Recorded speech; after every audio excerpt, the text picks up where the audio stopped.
The wind rolled across the open plains like a restless spirit that refused to die, carrying the scent of dust, leather, and the distant memory of rain. The ranch stretched wide beneath the bleeding colors of dusk, fences creaking, windmill turning lazy circles, and the stables echoing with the frustrated snorts of a wild stallion no man had yet been able to break. His name was Diablo, a magnificent black horse with fire in his eyes and fury in his heart. He had thrown 25 seasoned cowboys in the dirt, some limping away, others refusing to meet his gaze again. Each one had tried to ride him, and each one had failed. But the challenge was not just about taming a horse. It was about earning the respect of Clara Weston, the ranch owner's only daughter, a woman whose beauty and spirit burned brighter than the setting sun. Clara stood by the corral, her floral skirt dancing in the dry wind, her sharp eyes fixed on Diablo's every move. To her, the horse was more than an animal. He was the last living memory of her late father, the man who had taught her that true strength wasn't found in muscles or money but in patience, courage, and heart. When her father passed, she vowed that only the man who could truly understand Diablo's soul would win hers, and so the challenge began. For weeks, cowboys from neighboring towns rode in with swagger and stories, each promising to tame the beast and claim Clara's hand. But Diablo wanted none of them. He tossed them off as if their confidence were dust beneath his hooves. And Clara? She watched them all fall, her heart hardening a little more each time. That was until the 26th man rode into town, a quiet stranger named Luke Carson, a drifter whose face was tanned by sun and scarred by life, with eyes as blue as mountain rivers and a silence that spoke louder than any boast. He arrived without fanfare, his worn boots stirring the dust of the main street, his hat low over his brow. He didn't ask about prizes or promise victory. He simply asked to see the horse. Clara studied him with a mix of curiosity and disbelief. He wasn't like the others. There was no arrogance in his walk, no show in his stance. When he reached the corral, Diablo charged the fence, nostrils flaring, hooves pounding like thunder. Any sane man would have stepped back, but Luke didn't flinch. He just watched, calm and still, his voice quiet when he finally spoke. "You've been fighting too long. Haven't you, boy?" It wasn't a challenge, it was a conversation.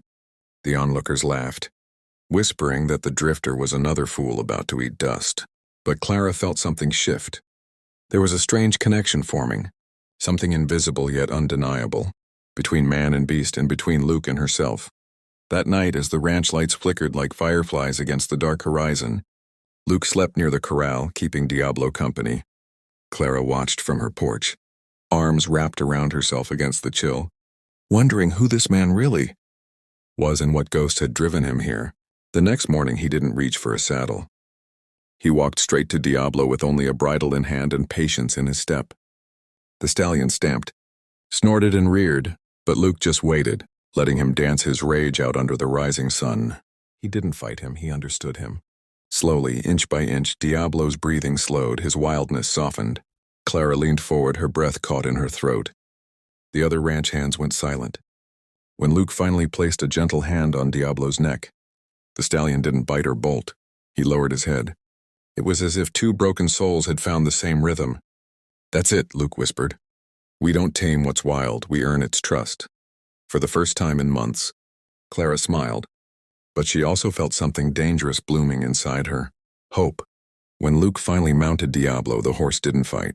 The two moved as one, gliding across the open pasture like wind and shadow. The crowd erupted in disbelief, but Clara's eyes glistened with something deeper than pride. It was admiration. It was fear, because she knew this man wasn't just taming a horse, he was awakening something in her that she'd locked away long ago. As the sun dipped low and the cheers faded, Clara approached him. "You've done what no man could," she said softly, her voice trembling. Luke dismounted, tipping his hat, his eyes holding hers in the fading light. "Ma'am," he said, "sometimes it ain't about proving you're a man. Sometimes it's about listening when nobody else will." Those words struck deeper than he could have known. For the first time since her father's death, Clara's heart stirred with something like peace. But peace never lasts long on the frontier. From the ridge beyond the ranch, a dark figure watched them, Cole Maddox, a rival rancher who had his own claim on Clara's land and her future. His eyes burned with envy and anger, his hand tightening around the reins of his horse. He wasn't about to let some drifter steal what he thought was his. As the night fell and the first stars blinked awake, Clara found herself standing by the corral again, watching Luke brush down Diablo, whispering quiet words only the horse could hear.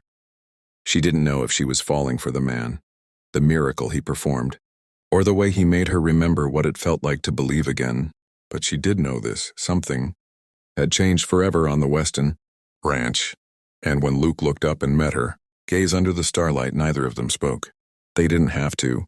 The silence between them said everything. Little did they know, the coming dawn would bring fire, jealousy, and a test neither man nor beast was ready for.